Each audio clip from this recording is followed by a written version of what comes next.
नमस्कार, news room live में 5 anchor के साथ एक बार फिर हम हाजिर हैं। आपके साथ मैं हूं शुभांकर मिश्रा और आज बात करेंगे सबसे पहले तेजिंदर पाल सिंह बग्गा की गिरफ्तारी को लेकर, जिनको लेकर 3 राज्यों की पुलिस आपस में उलझी है। शशि, बिल्कुल, हम बताने जा रहे हैं इस खास पेशकश में कि किस तरीके से सियासी हाई प्रोफाइल ड्रामा शुरू हो चुका है दिल्ली से लेकर मोहाली तक, और इस पर लगातार राजनीति की जा रही है क्योंकि बीजेपी लगातार ये आरोप लगा रही है कि आम आदमी पार्टी अपने सियासी विरोधियों को दबाने में जुटी हुई है।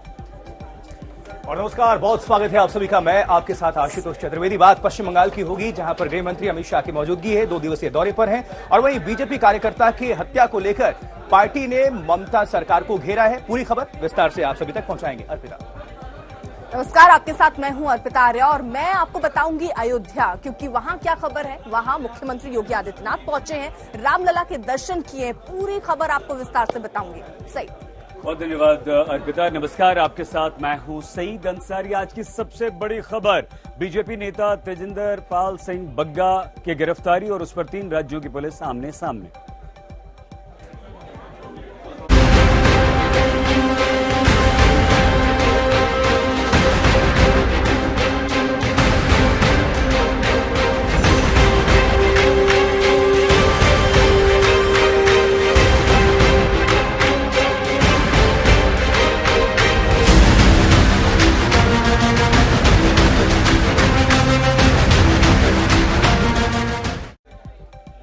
सबसे बड़ी खबर आज की यही है कि बीजेपी नेता दिल्ली के तेजिंदर पाल सिंह बग्गा को पंजाब पुलिस ने गिरफ्तार किया, हरियाणा पुलिस ने वहां पर रोका और 3 राज्यों की पुलिस आमने सामने। शुभांकर, बिल्कुल, इस वक्त की बड़ी खबर यही है कि दिल्ली में जो शिकायत दर्ज होती है अपहरण की, उसके आधार पर हरियाणा पुलिस कुरुक्षेत्र में पंजाब पुलिस के जवानों को और तेजिंदर पाल सिंह बग्गा को थाने में बिठाती है। कुरुक्षेत्र में फिलहाल वो लोग हैं और हम आपको बता दें आज मोहाली में दोपहर में पेशी होनी थी, लेकिन जो इस वक्त की बड़ी जानकारी, बड़ी खबर है वो ये है कि थाने के अंदर बग्गा है और पंजाब पुलिस के जवान जो है वो भी वहां पर मौजूद है। आज तक के तमाम संवाददाता अलग अलग जगहों पर मौजूद है, लगातार आपके लिए जानकारियां लेकर आ रहे हैं। हमारे संवाददाता चंद्र प्रकाश इस वक्त उस थाने में ही मौजूद हैं जहां पर तेजिंदर पाल सिंह बग्गा को बिठाया गया है। चंद्र प्रकाश, वहां से क्या अपडेट आपके पास है, क्योंकि कहा जा रहा है कि बग्गा फिलहाल थाने मौजूद है, वहीं दोपहर में आज मोहाली में पेशी होनी थी, क्या यहां से जाएंगे या कोई और नया सियासी घटनाक्रम देखने को मिलेगा? जी बिल्कुल, तेज बग्गा साहब अंदर हैं, सदर थाने के अंदर बैठे हैं। ये थाना है, उसके बाहर ही भाजपा के कार्यकर्ता प्रदर्शन कर रहे हैं। आप देख सकते हैं भाजपा के कार्यकर्ता किस तरह की थाने के मुख्य द्वार के सामने प्रदर्शन कर रहे हैं। इन लोगों का कहना है कि तेजवंत सिंह बग्गा को नाजायज पकड़ा गया है और इसके विरोध में ये लोग प्रदर्शन कर रहे हैं। हालांकि मैं कहना चाहूंगा कि भाजपा कार्यकर्ता यहाँ पहुंचे हुए हैं। पहले जहां पर तेजवंत सिंह बग्गा को रोका गया था वहां पर भाजपा कार्यकर्ता थे। तेजवंत सिंह बग्गा की सुरक्षा को देखते हुए उन्हें सदर थाना कुरुक्षेत्र लाया गया। यहाँ भी हालांकि मुख्य द्वार बंद है, लेकिन मुख्य द्वार के बाहर सभी भाजपाई और भारतीय जनता युवा मोर्चा कार्यकर्ता खड़े हुए हैं। तेजवंत सिंह बग्गा पंजाब पुलिस और हरियाणा पुलिस थाने के अंदर है। अंदर क्या बातचीत चल रही कहा नहीं जा सकता, लेकिन 2 घंटे के करीब जीटी रोड के ऊपर तेजवंत सिंह बग्गा की जिस गाड़ी में थे उस गाड़ी को हरियाणा पुलिस की गाड़ियों ने रोके रखा। कुरुक्षेत्र और करनाल के एसपी और अम्बाला के डीएसपी मौजूद रहे और कुल मिलाकर बहुत बड़ा हाई प्रोफाइल ड्रामा चला। 2 घंटे के बाद जब वहां भारतीय जनता युवा मोर्चा के कार्यकर्ता इकट्ठे होने शुरू हो गए, तब सुरक्षा को देखते हुए कुरुक्षेत्र एसपी ने फैसला लिया और उन्हें सदर थाना कुरुक्षेत्र में लाया गया, जहां पर आप देख सकते हैं हम थाने के गेट पर खड़े हैं, गेट बंद है। नहीं तो यहां से आगे क्या देख रहे हैं आप, आगे क्या हो सकता है? भाजपाई कार्यकर्ता हैं जो मुख्य द्वार पर खड़े हैं, समय समय पर नारेबाजी कर रहे हैं, विरोध प्रदर्शन कर रहे हैं। इन लोगों का साफ कहना है कि जब तक तेजवंत सिंह बग्गा को रिहा नहीं किया जाता यहाँ से नहीं जाएंगे। इन लोगों का कहना है कि तेजवंत सिंह बग्गा को गैर कानूनी तरीके से पकड़ा गया है और यहाँ पर तेजवंत सिंह बग्गा को घर पे दिल्ली में उनसे मारपीट की गई है, ऐसा आरोप इन लोगों का कहना है। यहाँ पर भाजपा कार्यकर्ता पहुंचे हैं, भारतीय जनता युवा मोर्चा के कार्यकर्ता पहुंचे हैं और थाने का मुख्य द्वार देख सकते हैं बिल्कुल गेट बंद है। ये मुख्य द्वार है, ये बिल्कुल बंद है और अंदर जो चल रहा है उसे अंदाजा किया जा सकता है। पुलिस अंदर है, हरियाणा पुलिस अंदर है, पंजाब पुलिस अंदर है और इसके अलावा कुरुक्षेत्र करनाल के एसपी और डीएसपी वहां अंदर मौजूद हैं। नहीं तो जरा ये बताइए, बाहर भीड़ तो दिख रही है, लेकिन कुरुक्षेत्र की पुलिस क्या कह रही है, आगे क्या हो सकता है? पुलिस का साफ कहना है कि उन्हें इनपुट्स मिले थे और इनपुट्स के आधार पर उन्होंने इन लोगों को यहाँ रोका हुआ है। हमने पंजाब पुलिस के जो मोहाली के एसपी से बात की थी, उन्होंने कहा था कि बातचीत की जा रही है और हल निकल जाएगा, लेकिन इस बात को किए भी 1.5 घंटा हो गया, करीब 4 घंटे हो चुके हैं। कोई भी पुलिस का पक्ष, ना पंजाब पुलिस ना हरियाणा पुलिस कहने को तैयार है। पंजाब पुलिस इतना कहती है कि उन्होंने कोई बदतमीजी नहीं की, कोई गैर कानूनी काम नहीं किया, और जो भी काम उन लोगों ने किया है वो सब लाइव स्ट्रीमिंग हो रही है। तो पंजाब पुलिस के पास पुख्ता सबूत हैं तेजवंत सिंह बग्गा को अरेस्ट करने के। जी, तो यहां से पंजाब पुलिस की क्या कोई बयान आ रहा है? क्योंकि पंजाब पुलिस भी वहां पर मौजूद है, क्या उनकी तरफ से कोई वकील या कानून का जानकार पहुंचा है कुरुक्षेत्र में? आज तक नहीं। अभी हम लोगों ने मोहाली के एसपी मनजीत सिंह से बात की थी। उन्होंने कहा था कि 5 बार इन्हें शामिल तफ्तीश करने के लिए बुलाया गया तेजवंत सिंह बग्गा को, लेकिन वो शामिल तफ्तीश नहीं हुए और अब उन्हें नोटिस देकर उठाया गया है। आज उन्हें मोहाली पेश किया जाता, कुरुक्षेत्र पुलिस ने कुरुक्षेत्र में उन्हें रोक लिया। फिलहाल उन्होंने ये कहा, हमने पूछा कि जबरदस्ती रोका गया है, गैर कानूनी है, तो उन्होंने कुछ नहीं कहा और उन्होंने कहा कि अधिकारियों से, हरियाणा पुलिस के अधिकारियों से बातचीत चल रही है और जल्दी हल निकल जाएगा। ठीक है, आपका तमाम जानकारियों के लिए बहुत बहुत शुक्रिया। आगे आप अपडेट लेते रहिए कि वहां पर क्या होने वाला है, कानून के जानकार क्या कहने वाले हैं और क्या पंजाब पुलिस के हवाले से कोई कुरुक्षेत्र पहुंच रहा है, इसकी जानकारी लीजिए। लेकिन कुछ तस्वीरें भी निकल कर आ रही है, क्योंकि ये मामला जो है लगातार बढ़ता जा रहा है। बीजेपी वर्सेस आप हो गया है, 3 राज्यों के पुलिस आपस में इन्वॉल्व है। दिल्ली में पंजाब पुलिस के खिलाफ एफआईआर दर्ज हुई है, जिसमें पंजाब पुलिस के तमाम जवानों पर 2 तरह के मुकदमे दर्ज किए गए। एक मुकदमा है उनके पिता के हवाले से, जिनके चेहरे पर पंच मारने की बात आई है, और दूसरा मामला जो है वो अपहरण को लेकर है कि तेजिंदर पाल सिंह बग्गा को गलत तरीके से यहां से पुलिस ले गई। इन्हीं दोनों मामलों को आधार बनाकर हरियाणा में जो पुलिस है उसने पंजाब पुलिस को रोक रखा है। दोनों तरफ से बयानबाजी नहीं हो रही है, ना कुरुक्षेत्र पुलिस कुछ कह रही है, ना पंजाब पुलिस कुछ कह रही है, लेकिन यह मामला लगातार गर्माता जा रहा है। तस्वीरें हम आपको दिखा रहे हैं। ये तस्वीर देखिए, तेजिंदर पाल सिंह बग्गा की ये तस्वीर निकल कर आई है, और यहां पर अगर आप इस गोले में देखेंगे तो आपको नजर आएगा कि गिरफ्तारी के बाद की ये तस्वीर है। ये तस्वीर अपने आप में अहम हो जाती है। सुबह आज तक पर हमने आपको वो सीसीटीवी फुटेज भी दिखाया था जहां पर गिरफ्तारी की गई थी। गिरफ्तारी के बाद अब एक और तस्वीर जहां पर तेजिंदर पाल सिंह बग्गा पंजाब पुलिस के साथ मौजूद है। तो ये तमाम जो महत्वपूर्ण जानकारियां हैं इस खबर को लेकर वो हम आपको बता रहे हैं। शुरुआत में यह मामला केजरीवाल वर्सेस बग्गा लग रहा था, लेकिन अब यह मामला आप वर्सेस बीजेपी हो गया है, और लगातार बीजेपी मुखर होकर चाहे राज्य स्तर पर हो या आगे आम आदमी पार्टी पर निशाना साध रही है। कई बड़े बयान जो हैं वो खुलकर सामने आ रहे हैं। बीजेपी ने प्रेस कॉन्फ्रेंस की, जिसमें तमाम नेता सामने आए, नुपुर शर्मा से लेकर, और इस खबर को लेकर तमाम महत्वपूर्ण जानकारियां जो हैं वो भी हम आपको देंगे। हमारे 5 एंकर्स इस खबर पर बने हुए हैं। तो आगे हम आपको ले चलते हैं मेरे सहयोगी शशि के पास, क्योंकि तेजिंदर पाल सिंह बग्गा का मामला गरमाया हुआ है। शशि के पास कुछ एडिशनल जानकारियां हैं। Over to Shashi. बिल्कुल, अब हम अपने दर्शकों को ग्राफिक्स के जरिए समझाने की कोशिश करते हैं कि किस तरीके से आरोप प्रत्यारोप ये शुरू हुआ और किस तरीके से बवाल लगातार बढ़ता चला गया, क्योंकि अपहरण का मामला ये दर्ज कराया गया। और आपको ये भी बता दें कि पंजाब पुलिस की दलील ये है कि पहला नोटिस जो दिया गया था वो 9 तारीख को दिया गया था, 9/4/2022 को, और ये लगातार उनके पास पुख्ता सबूत हैं जिसके बेसिस पर तेजिंदर पर उन्होंने कार्रवाई की है, उसे गिरफ्तार किया गया है। आपको ये भी बता दें कि पंजाब पुलिस की दलील लगातार यही है। साथ ही साथ आपको ये भी बता दें कि पंजाब पुलिस ने ये भी कहा है कि जो तीसरा नोटिस दिया गया था वो 15 तारीख को दिया गया था, चौथे महीने में, और उसके बाद 22 तारीख को एक और नोटिस उन्हें दिया गया था, और उसके बाद उनकी गिरफ्तारी हुई है। तो पंजाब पुलिस की तरफ से अलग दलीलें दी जा रही हैं, वहीं हरियाणा सरकार की तरफ से बहुत साफ कर दिया गया है कि अपहरण के आधार पर हमने कार्रवाई की है और तेजिंदर पाल बग्गा को हम दिल्ली पुलिस को सौंपेंगे, पंजाब पुलिस को हम नहीं सौंपने वाले हैं। तमाम समर्थकों का हुजूम वहां पर लगातार जारी है और लगातार हंगामा एक बार फिर से शुरू हो चुका है। आरोप प्रत्यारोप का दौर जारी है। साथ ही कहा यह जा रहा है बीजेपी की तरफ से कि आम आदमी पार्टी की सरकार खासतौर से पंजाब में यहां पर अपने विरोधियों को दबाने के लिए इस तरह की कार्रवाई कर रही है। तो ये तमाम आरोप बीजेपी की तरफ से लगाए गए हैं और आपको बता दें कि बीजेपी के तमाम बड़े नेताओं की तरफ से इस पर प्रतिक्रियाएं आ चुकी हैं। तेजिंदर बग्गा की गिरफ्तारी को लेकर सियासी हंगामा लगातार जारी है।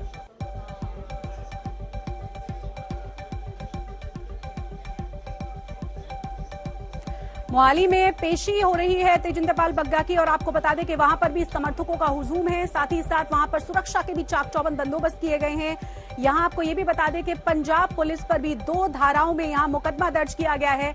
सबसे पहले आपको ये भी बता दें कि तेजिंदर पाल बग्गा के पिता ने भी यही आरोप लगाया है कि उनके साथ मारपीट हुई है, उनके मुंह पर एक मुक्का मारा गया है पंजाब पुलिस की तरफ से, और उनके बेटे को यहां से अपहरित किया गया है। मोहाली के एसपी क्या कह रहे हैं इस पूरे मामले पर, दिखाते हैं आपको। ਸਾਡੇ ਕੋਲ ਨਾ ਜੀ ਇੱਕ ਐਫਆਈਆਰ ਹੈ Punjab state cyber crime police station 'ਚ ਇੱਕ ਐਫਆਈਆਰ ਹੋਈ ਸੀ 18/20 18/22 153A 505 ਆਈਪੀਸੀ 'ਚ ਤੇ ਇਹਦੇ ਚ ਅਕਿਊਜ਼ਡ ਹੈਗੇ ਜੀ ਤੇਜਿੰਦਰਪਾਲ ਸਿੰਘ ਬੱਗਾ ਨਿਊ ਦਿੱਲੀ ਦੇ ਨੇ। ਅਸੀਂ ਇਹਨਾਂ ਨੂੰ ਮਤਲਬ 5 ਨੋਟਿਸਸ ਸਰਵ ਕੀਤੇ 41A ਦੇ ਪ੍ਰੋਪਰ। ਹਰ ਵਾਰ ਨੋਟਿਸ ਡਿਊਲੀ ਸਰਵ ਹੋਇਆ ਉਹਨਾਂ ਨੂੰ, ਉਹਨਾਂ ਦਾ ਹਰ ਵਾਰ ਕੋਈ ਨਾ ਕੋਈ ਰੀਜ਼ਨ ਪਿੱਛੇ ਉਹਨਾਂ ਦਾ ਜਵਾਬ ਆ ਗਿਆ, ਐਕਸਕਿਊਜ਼ ਆ ਗਿਆ ਕਿ ਅਸੀਂ ਇਨਵੈਸਟੀਗੇਸ਼ਨ ਨਹੀਂ ਜੁਆਇਨ ਕਰ ਸਕਦੇ। ਸੋ ਅਲਟੀਮੇਟਲੀ ਅਸੀਂ ਕੱਲ ਇੱਥੋਂ ਰਾਤ ਇੱਕ ਪਾਰਟੀ ਭੇਜੀ ਸੀਗੀ ਕਿ ਹੁਣ ਅਸੀਂ ਉਹਨਾਂ ਨੂੰ ਅਰੈਸਟ ਕਰਕੇ ਲਿਆਈਏ ਕਿ ਇਨਵੈਸਟੀਗੇਸ਼ਨ ਅੱਗੇ ਜਾਏ। ਤਾਂ ਸਵੇਰੇ ਅੱਜ ਸਾਡੀ ਉੱਥੋਂ ਪਾਰਟੀ ਨੇ ਉਹਨਾਂ ਨੂੰ ਸਵੇਰੇ ਐਜ਼ ਪਰ ਲਾਅ ਅਰੈਸਟ ਕਰ ਲਿਆ ਸੀ। तो हाई प्रोफाइल सियासी ड्रामा शुरू हो चुका है और आपको बता दें कि बीजेपी ये भी कह रही है कि इससे पहले जिस तरीके से अलका लांबा के साथ हुआ, उसके बाद लगातार ये सवाल पूछना लाजमी है कि क्या ये सिर्फ विरोधियों को दबाने की एक कोशिश है आम आदमी पार्टी की, सरकार की और उनकी पुलिस की। हमारे साथ हमारे दो संवाददाता जुड़ गए, उनसे बात करेंगे। मेरे सहयोगी आशुतोष। निश्चित तौर पर सीधा हम रुख करते हैं जनकपुर थाने का, क्योंकि वहां पर जनकपुरी थाने से हिमांशु मिश्रा हमारे सहयोगी, हमारे संवाददाता लगातार जुड़े हुए हैं। और साथ ही सुशांत मेहरा की बात करें तो तेजिंदरपाल सिंह बग्गा के घर के आवास के बाहर वो उनकी मौजूदगी है। लेकिन सबसे पहले जनकपुरी थाने की हम बात करते हैं, क्योंकि वहां पर सियासी हलचल, सियासी ड्रामा हमें देखने को मिल रहा है। हिमांशु, इस वक्त क्या गतिविधियां हैं? क्योंकि सबसे बड़ी बात कि पंजाब पुलिस के खिलाफ वहां पर अपहरण का मामला भी दर्ज है और उनके पिता ने, तेजिंदरपाल के पिता ने भी आरोप लगाया है कि उनको घूसा चढ़ा गया है। और साथ ही बीजेपी के तमाम कार्यकर्ता वहां पर उनका हुजूम है, उनकी मौजूदगी है। किस तरह से आप हाई वोल्टेज ड्रामा देख रहे हैं इस वक्त? देखिए, इस वक्त तमाम जो आलाधिकारी हैं वो थाने के अंदर मौजूद हैं और कई कार्यकर्ता यहाँ पर देखिए बाहर मौजूद हैं। लगातार नारेबाजी की जा रही है और ये सभी लोग अब से कुछ देर पहले थाने के अंदर थे, लेकिन उसके बाद थाने से इनको बाहर बिठाया गया, बाहर भेजा गया, जहां ये बाहर जो मेन गेट है वहां पर आके बैठ गए।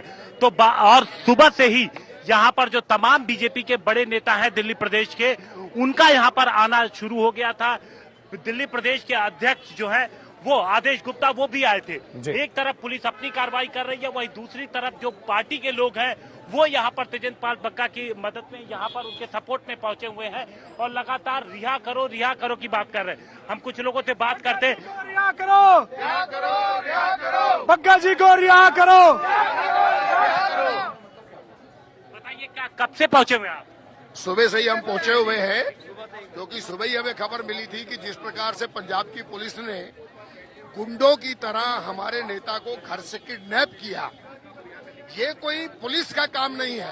पुलिस कानून से चलती है, पुलिस कानून से चलती है, इनका कहना है। देखिए, अच्छी खासी संख्या यहाँ पर नेताओं का देखिए पहुंचा हुआ है, कार्यकर्ता पहुंचे हुए हैं और तेजिंदरपाल सिंह बग्गा की मदद में दिल्ली पुलिस की एक टीम यहाँ से निकली हुई है। बिल्कुल हिमांशु, आप हमारे साथ बने रहे। इसी बीच हम रुक कर लेते हैं सीधे तेजिंदर बग्गा के घर के बाहर, क्योंकि सुशांत मेहरा की वहां पर मौजूदगी है। सुशांत, आपसे जानना चाहूंगा, क्योंकि सुबह शुरुआत 8:30 बजे के आसपास जब हुई, वहां पर हलचल हुई, अब वहां पर क्या कुछ गतिविधियां हैं? सबसे बड़ी बात कि लगातार आरोप प्रत्यारोप हर जगह से, क्योंकि अब 3 राज्यों का यह मामला हो चुका है, हरियाणा, दिल्ली और पंजाब का। तो अभी आप क्या देख पा रहे हैं? देखिए, मैं आपको बताना चाहूंगा, जिस तरीके से घटनाक्रम सुबह 8:30 बजे के बाद हुआ, उसके बाद से घर में भी लगातार जो परिवार वाले हैं और जो लोकल बीजेपी के लीडर्स हैं, उनका आना जाना जो है वो लगातार तेजिंदरपाल बग्गा के जो घर पे है वो साफ तौर पर नजर आ रहा है। लेकिन जिस तरीके से राजनीतिक घमासान जो है मचा हुआ था, अब वो 3 राज्यों की पुलिस में कहीं ना कहीं फंसता हुआ पूरी तरीके से नजर आ रहा है। हालांकि जो गृह मंत्री है अनिल विज, उनकी तरफ से बयान सामने आया है कि दिल्ली पुलिस की जो शिकायत उनको दी गई थी, उसके आधार पर दिल्ली पुलिस को जो तेजिंदर बग्गा है वो सौंप दिए जाएंगे। लेकिन अब देखना है कि परिवार वाले भी जो यहाँ पर मौजूद है, लगातार जो यहाँ के लोकल लीडर्स हैं, वो लगातार ये मांग कर रहे हैं कि तेजिंदरपाल बग्गा की जो रिहाई है वो जल्द से जल्द की जाए, उनको वापस जो है वो भेजा जाए। उनके भाई हमारे साथ है, कजन, उनसे भी बातचीत करेंगे। लगातार मांग आपकी कि तेजिंदरपाल बग्गा को रिहा किया जाए? जी बिल्कुल, उनको रिहा किया जाए और जल्द से जल्द दिल्ली वापस लाया जाए और दिल्ली पुलिस के अंडर में दिया जाए। क्या लगता है कि क्या आपसी रंजिश के कारण उनको इस तरीके से केस जो है रजिस्टर किया गया, उनको गिरफ्तार किया जा रहा है? क्या लगता है, क्या वजह है? साफ है, रंजिश है, बिल्कुल साफ है, सब देख रहे हैं तो रंजिश है। जिस वक्त ये घटना हुई, क्या कुछ था यहाँ पर, क्या माहौल था? क्योंकि वीडियोस भी सामने आ रहे हैं कि अकेले थे तेजिंदरपाल बग्गा। जी अकेले तो, उनके फादर थे साथ में और उनके साथ बहुत ज्यादा बदसलूकी हुई है, घसीटा गया है उन्हें, तो ये चीजें बहुत गलत हुई है। देखिए, ये परिवार वाले हैं, सीधे तौर पर तमाम जो रिश्तेदार हैं, दोस्त हैं, जो लोकल लीडर्स हैं, वो लगातार यहाँ पर पहुंच रहे हैं। मांग यही है कि तेजिंदरपाल बग्गा को आप नजर बनाकर रखें, यानी कि हम कह सकते हैं कि मोहाली पुलिस ने केस दर्ज किया, दिल्ली से उठाया गया और अब उनकी मौजूदगी कुरुक्षेत्र में है, यानी सियासत फुल। आगे अर्पिता आप सभी तक खबर पहुंचाएगी। बिल्कुल, और इस बीच बड़ी खबर आ रही है, दिल्ली पुलिस की टीम कुरुक्षेत्र पहुंची है, क्योंकि अब से थोड़ी देर पहले अनिल विज से जब हमारे सहयोगी ने बात की तो उन्होंने ये संकेत दे दिया था कि फिलहाल जो आरोप उन पर लग रहे हैं कि जो मामला दर्ज हुआ है, दरअसल अब उस मामले के हिसाब से दिल्ली पुलिस ने जो केस दर्ज करवाया है कि अपहरण हुआ, उसी मामले में फिलहाल रोका भी गया और यहां कुरुक्षेत्र के थाने में मौजूदगी भी है और यहीं पर अब दिल्ली पुलिस पहुंचेगी। यहीं पर आपको बता दें पंजाब पुलिस भी मौजूद है, तेजिंदर सिंह बग्गा भी कुरुक्षेत्र में मौजूद है और अब दिल्ली पुलिस भी वहां पर पहुंचने वाली है। अब देखना यह होगा कि आगे क्या होता है, क्योंकि मोहाली में कोर्ट में पेशी भी थी, लेकिन उससे पहले दिल्ली पुलिस, पंजाब पुलिस ये कह रही है कि 5 बार नोटिस दिया गया और उसके बाद गिरफ्तारी हुई, लेकिन दिल्ली पुलिस में जो एफआईआर कह रही है दिल्ली पुलिस दर्ज हुई अपहरण की, उस हिसाब से रोका गया है और अनिल विज सीधे तौर पर यह कह रहे हैं कि दिल्ली पुलिस की वो मदद कर रहे हैं। आज जब तेजिंदर बग्गा को पुलिस अरेस्ट करने गई, वो अनलॉफुल था, अनकॉन्स्टिट्यूशनल था। जैसे अभी मेरे से पहले भी बताया गया कि हाई कोर्ट और सुप्रीम कोर्ट की जजमेंट और लेटेस्ट जजमेंट 2022 की है, जिसमें बकायदा जज साहब ने ये क्लियर कहा कि Delhi high court reiterates other states police cannot arrest Delhi people without info to Delhi police. Tajinder Bagga, इनका अगर आप ट्विटर अकाउंट देखें और इनका आप फेसबुक अकाउंट देखें या इनके नाम की आप सर्च करें कि किस चीजों के लिए ये दिल्ली के अंदर जाने जाते हैं, तो इनका जो यूएसपी है, यूनिक सेलिंग पॉइंट, वो है गंदी और घटिया भाषा शैली, अभद्र भाषा, बदतमीजी, जहरीले भाषण और 2 कम्युनिटीज, 2 संप्रदायों के अंदर झगड़ा कराने वाली, नफरत फैलाने वाली बोली और भाषा। गृह मंत्री अमित शाह बंगाल के दौरे पर हैं। अब वहां पर राजनीति गर्मा गई है। अमित शाह ने कहा है कि सीए किसी भी हाल में हम लागू कर रहेंगे, लेकिन उससे पहले ममता बनर्जी पश्चिम बंगाल की मुख्यमंत्री ने कहा है कि संसद में बिल तो लाइए। परिवर्तन के संकल्प की मुट्ठी बीजिए, भारत माता की। फिर सीए पर सियासी घमासान है। सीए का चिन्ह फिर से निकला है और सियासत की शुरुआत हुई है पश्चिम बंगाल से, जहां गृह मंत्री अमित शाह दौरे पर हैं। दौरे के पहले ही दिन गृह मंत्री ने सीए पर बयान दिया। ममता के गढ़ सिलीगुड़ी में रैली के दौरान शाह ने ऐलान कर दिया कि सीए था, है और हकीकत भी बनेगा। बस कोरोना काल के खत्म होने का इंतजार है। तृणमूल कांग्रेस सीए के बारे में अफवाहें फैला रही है कि सीए जमीन पर लागू नहीं होगा। मैं आज कहकर जाता हूं, कोरोना की लहर समाप्त होते ही सीए को हम जमीन पर उतारेंगे और हमारे भाइयों को नागरिकता देंगे। सीए पर गृह मंत्री का बयान आते ही ममता ने भी मोर्चा संभाल लिया। उन्होंने बगैर देरी किए शाह के बयान को लेकर पलटवार कर दिया। कहा कि केंद्र सरकार सिर्फ लोगों को भरमा रही है। ममता ने पूछा कि सरकार संसद में बिल क्यों नहीं पेश करती। देखिए, this is their time, they have not amended even AOC, that is lapse, the bill is also lapse.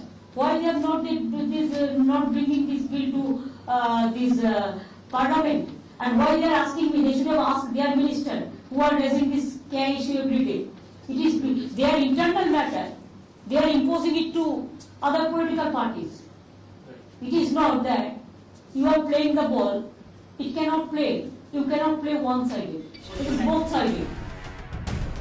ममता सरकार पहले से सीए के खिलाफ रही है। 27 जनवरी 2020 को ही पश्चिम बंगाल विधानसभा में सीए के खिलाफ प्रस्ताव पास कर दिया गया था। टीएमसी का आरोप है कि सीए देश के अल्पसंख्यकों को प्रताड़ित करने के लिए है।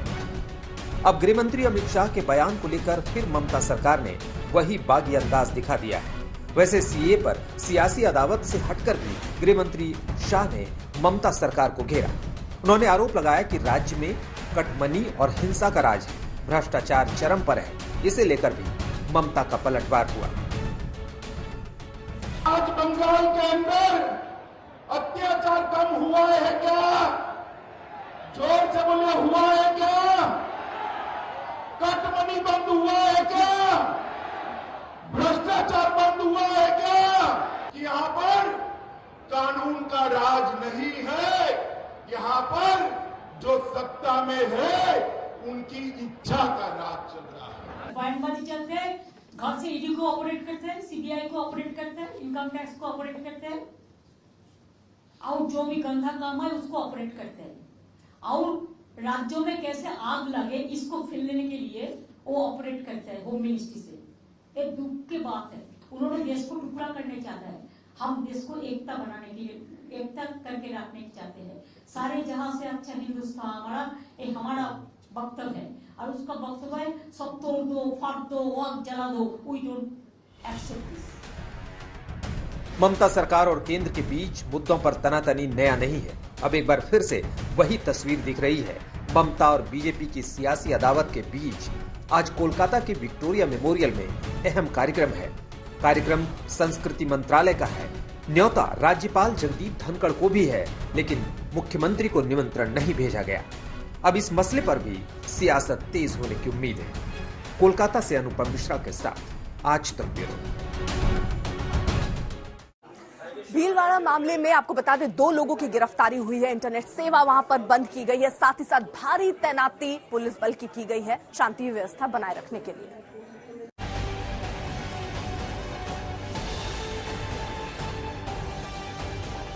पता नहीं किसे लगी है राजस्थान की नजर, पता नहीं कौन रच रहा है राजस्थान में नफरत की साजिश, पता नहीं, मगर इतना जरूर है कि सुलग रहा है राजस्थान। जोधपुर, करौली और अलवर के बाद ये तस्वीरें राजस्थान के भीलवाड़ा की हैं।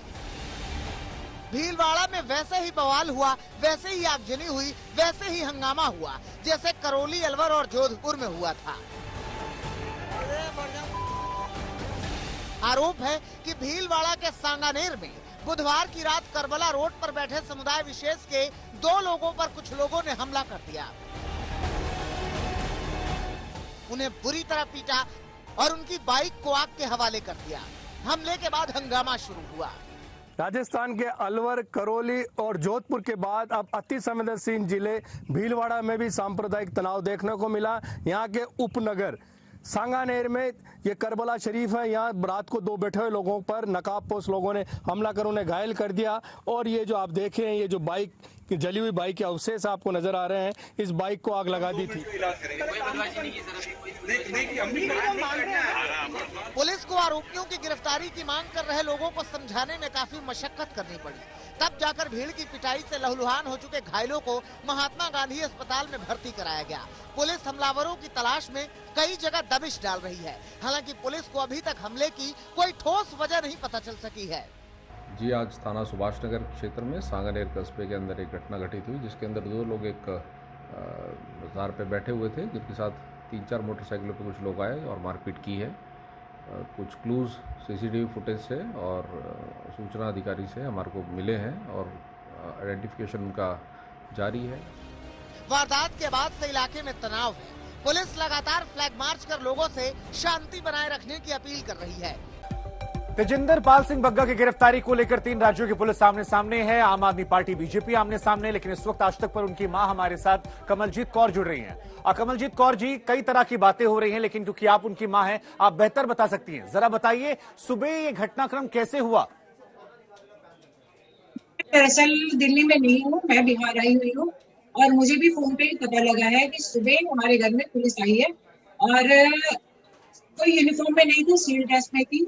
उन्होंने आके तेजिंदर को जैसे ही ले जाने लगे हैं, खींच के घसीट के ले जा रहे हैं, तो उसके फादर ने मतलब घर पे चूंकि कोई नहीं था तो उन्होंने सोचा कि वीडियो बना के मैं अपने घर के लोगों को इन्फॉर्म कर दूं कि भाई किस तरीके से ये लेके जा रहे हैं। तो उन्होंने तेजिंदर के पापा को मारा, मुंह पे पंच किया, मारा और उनसे फोन छीन लिया। उन्हें वीडियो नहीं बनाने दी, हमें कोई इन्फॉर्मेशन नहीं देने दी गई।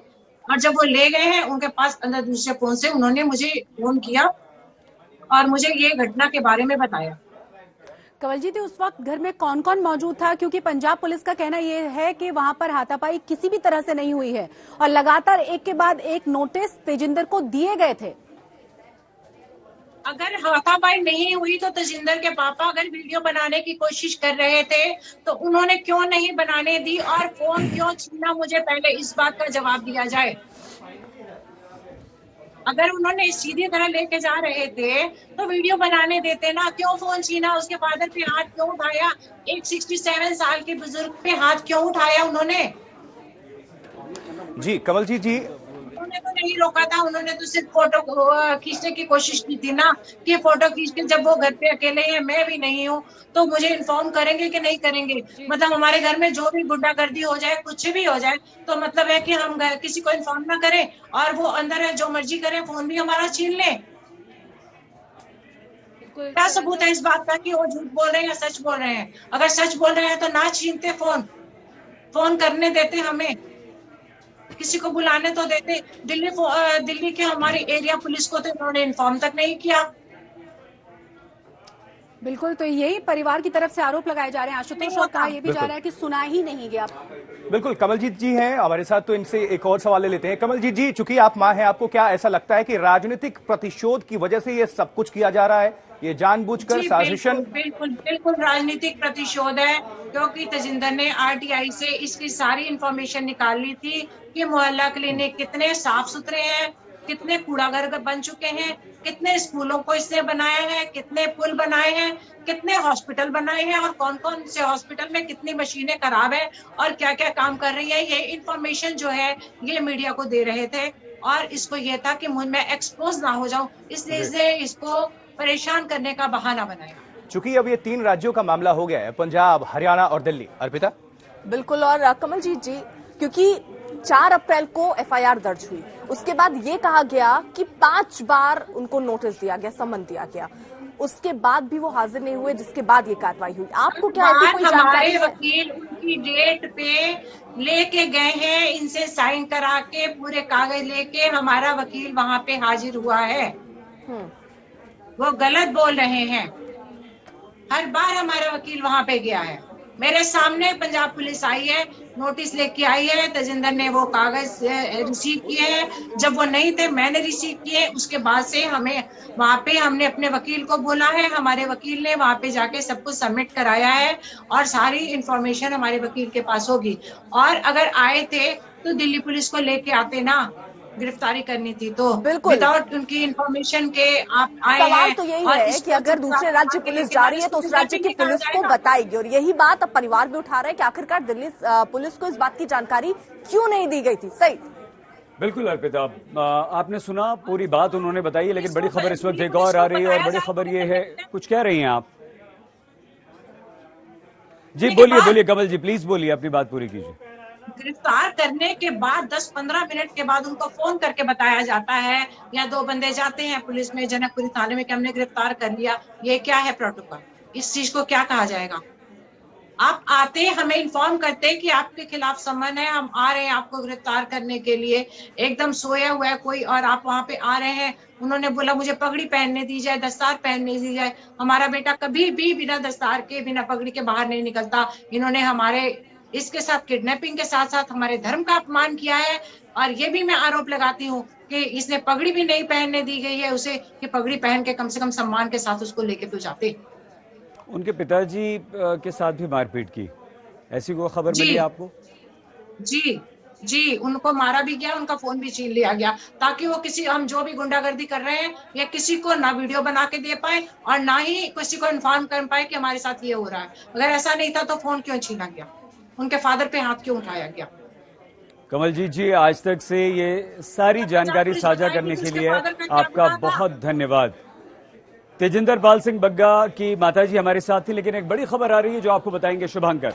बिल्कुल सही, इस वक्त कुरुक्षेत्र में पुलिस वालों का जमावड़ा लग रहा है और जमावड़ा अलग अलग राज्यों की पुलिस का है। तमाम आला अधिकारी जो है वो भी पहुंच रहे हैं और अब खबर आ रही है कि बग्गा फिलहाल कुरुक्षेत्र के पीपली थाने मौजूद हैं और वहां पर पंजाब के तमाम आला अधिकारी जो हैं वो जा रहे हैं। फिलहाल थाने के अंदर बग्गा और पुलिस दोनों मौजूद है और यहां पर दिल्ली से एक बार तमाम अधिकारियों की जाने का सिलसिला शुरू हुआ, लेकिन अब जो नई खबर आई है वो ये है कि पंजाब पुलिस के एडीजीपी जो हैं वो कुरुक्षेत्र जा रहे हैं। तो ये बड़ी जानकारी इस वक्त आई है, पंजाब पुलिस के एडीजीपी कुरुक्षेत्र जा रहे हैं और वहां पर क्योंकि पंजाब पुलिस को भी रखा गया है, उन्हें कुरुक्षेत्र से आगे नहीं बढ़ने दिया जा रहा है।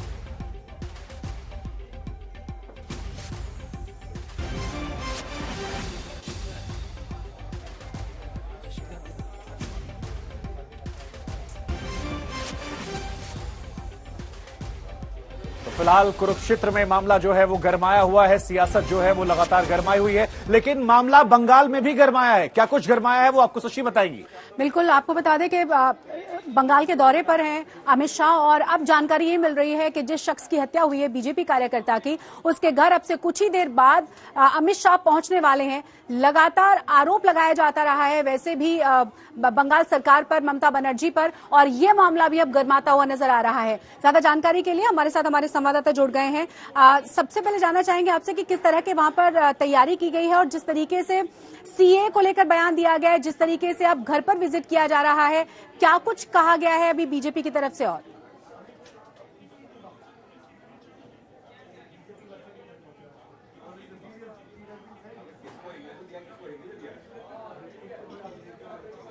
इंद्रजीत, सुन पा रहे हैं आप मुझे? कितनी देर में अमित शाह पहुंचने वाले हैं वहां पर?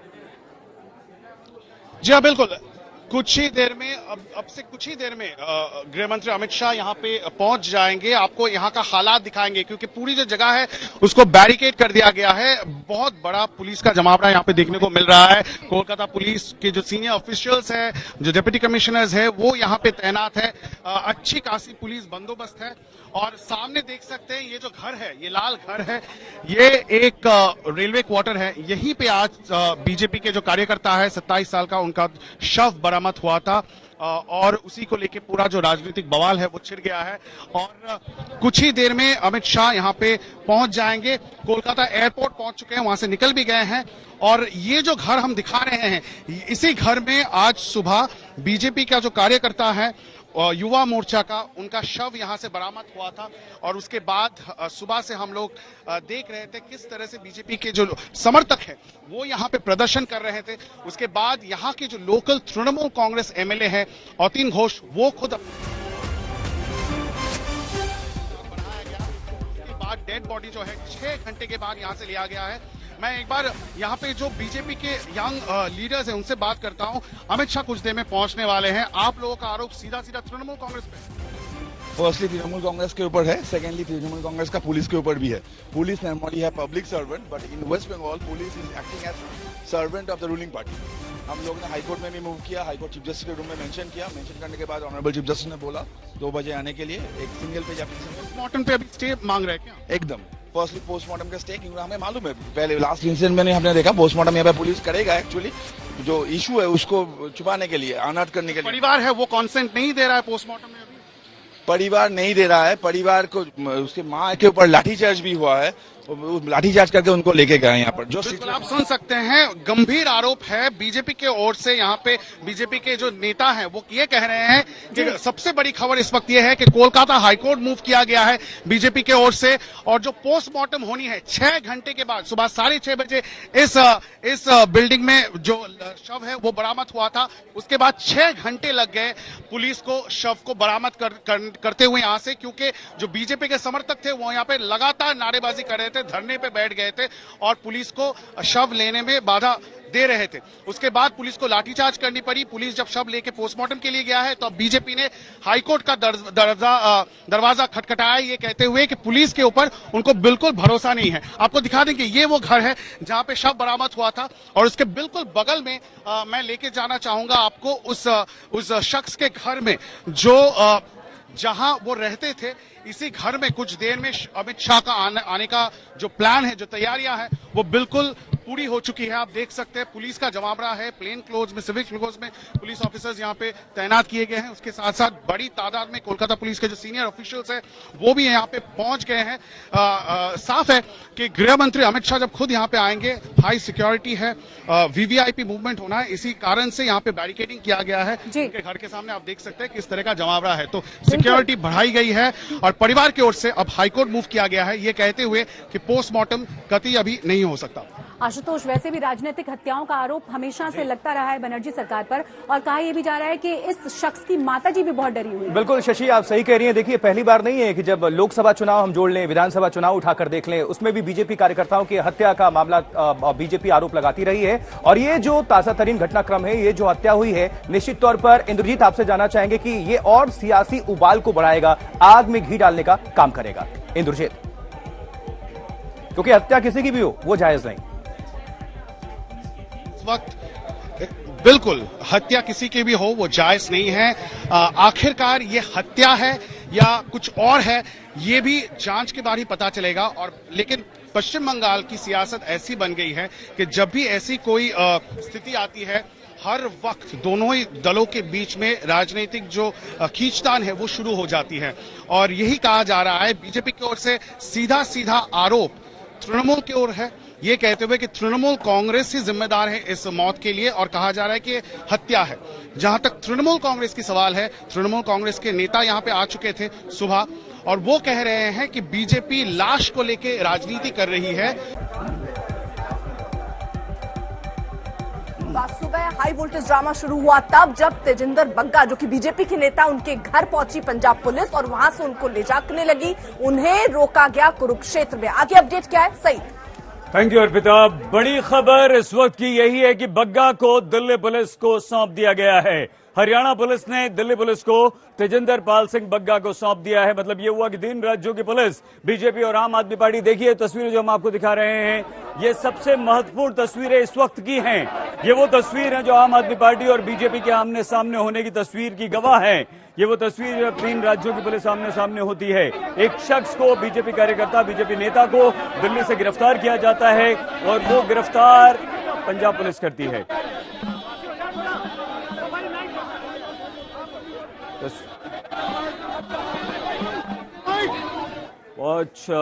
ये तस्वीर काफी महत्वपूर्ण है। इस खबर पर हमारी नजर आज तक पर बनी रहेगी, लेकिन फिलहाल शुभांकर। बिल्कुल सही, क्योंकि वक्त कम है, इसलिए दर्शकों को बता दें कि इस बड़ी खबर पर लगातार हमारी नजर बनी हुई है। लेकिन आज 5 एंकर के साथ न्यूज रूम लाइव में इतना ही। कल फिर होंगे हाजिर। तमाम खबरों के लिए आप देखते रहिए आज तक।